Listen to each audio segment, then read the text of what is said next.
It's a special weekend coming up with the University of Lethbridge holding its spring 2026 Convocation. And it's also a very special day and weekend for the Honorable Justice Derek Redman. The U of L will be granting him an honorary degree of laws for his exemplary legal career, rising up to become Chief Judge of the Alberta Court of Justice, and for his community involvement over many years here in Lethbridge and in southern Alberta. Today, we just want to chat about not just some of his accomplishments, but also some of the things he has learned over the years that we in turn can learn from as well. So good to have you with us, Derek. Well, it's great to be here, and thanks so much for having me. Oh, looking forward to hearing what you have to say today. I mean, first of all, congratulations. I mean, what does this mean to you to receive an honorary degree from the U of L? Well, you know what? People are not supposed to be thrilled about receiving accolades, but I'm excited about this. And when I think about it, I'm from Lethbridge, raised here. I've always enjoyed the city, a beautiful city, and I've always loved the University of Lethbridge. I can recall days when I used to play high school basketball in the old gymnasium, and I coached my boys at basketball at the U of L gym.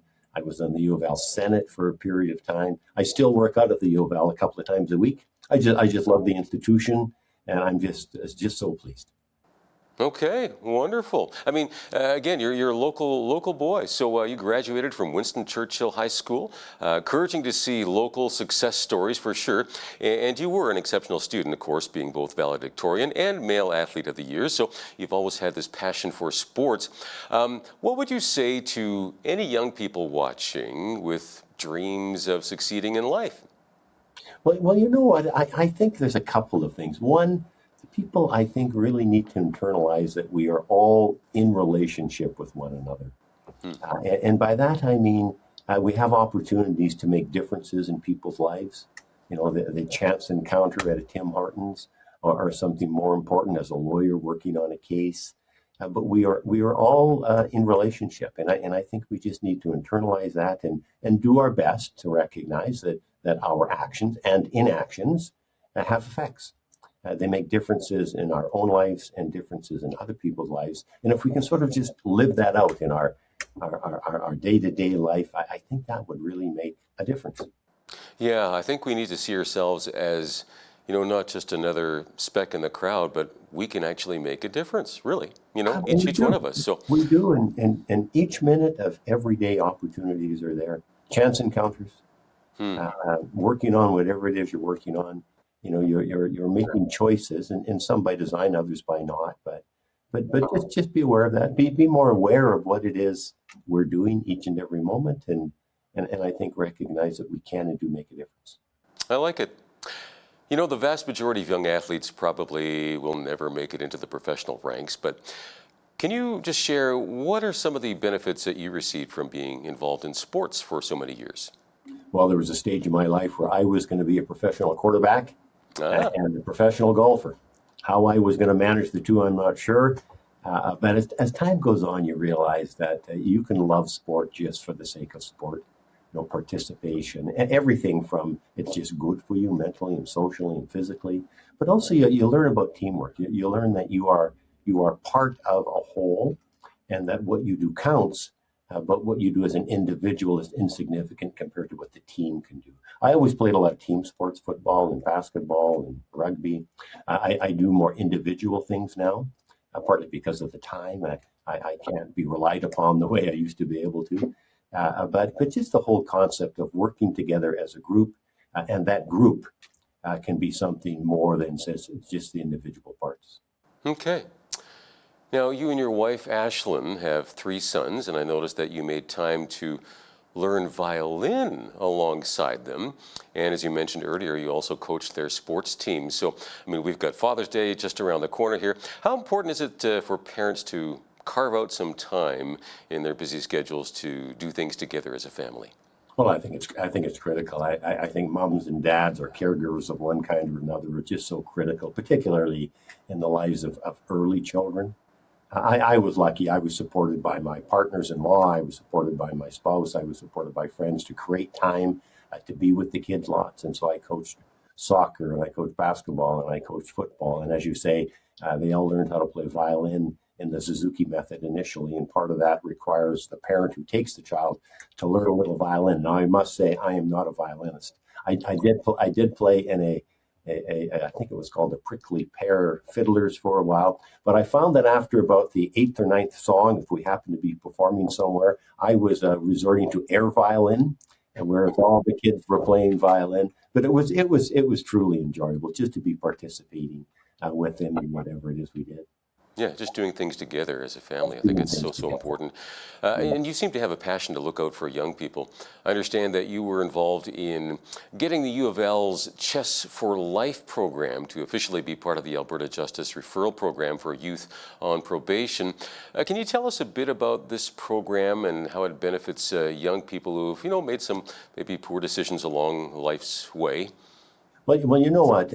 I have a passion for helping young people because I was helped as a young person as well. I can remember key people in my life growing up on the north side of Lethbridge. There was always opportunities to perhaps do things you shouldn't be doing, and I had many people who guided me along the way. And particularly as a judge in youth court, I see a lot of young people who are making decisions that just aren't appropriate. And one day I was meeting with Professor Lance Gregg from the University of Lethbridge, and he and I got talking, and he's an excellent chess player and is passionate about chess. And he and I got talking about how that might be used in the court system. And so Chess for Life was created initially to help youth who have done something of a criminal nature, but it would be more appropriate to divert them into something where they can begin the process of thinking about their decisions. And Lance describes it way better than I, but chess is so interesting because it's like every move you make has a consequence. And yet at the end of the game, win or lose or draw, you wipe the pieces off and you start a new day. And you start a new decision-making process. And that's kind of like life. You can make a bad decision, but that's not the end of your life. You can make a good decision. And it just gets you thinking about all the choices that you're making. And the program has grown so much. It's grown into jails, it's grown into schools, it's grown into all kinds of places. And all of us can benefit from that type of decision-making process. Sort of back to what we talked about at the beginning, where all of our actions and inactions have consequences and make differences. The chessboard is a perfect example of that. It's really having a very tangible effect on the lives of young people, making, good decisions going forward rather than poor decisions. And that, I believe, it started right here at the U of L, right? That's where it was birthed?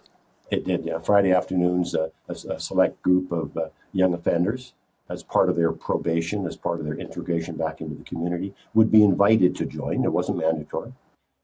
They could, and many chose to do so. I remember I was there one afternoon playing chess against a young fellow, and I just said to him, much like you asked me, what are you getting out of this? Why do you like this? And he said to me, he thought about it, and he said, it gives me something else to do and think about other than breaking into people's homes. That's fascinating. Yeah, just get refocused on things that are good and right, and it'll change the trajectory of your life. Now, part of your legacy is the development of the first Indigenous justice strategy by a court in Canada. What has the response been to this from First Nations communities? Well, I think the response has been positive. I always hesitate to speak on behalf of other communities. Right. But I can tell you that during the course of the development of the strategy, it involved me going out and others to meet with Indigenous people and communities throughout the province. And initially, when we first started it was some difficulty in getting invitations.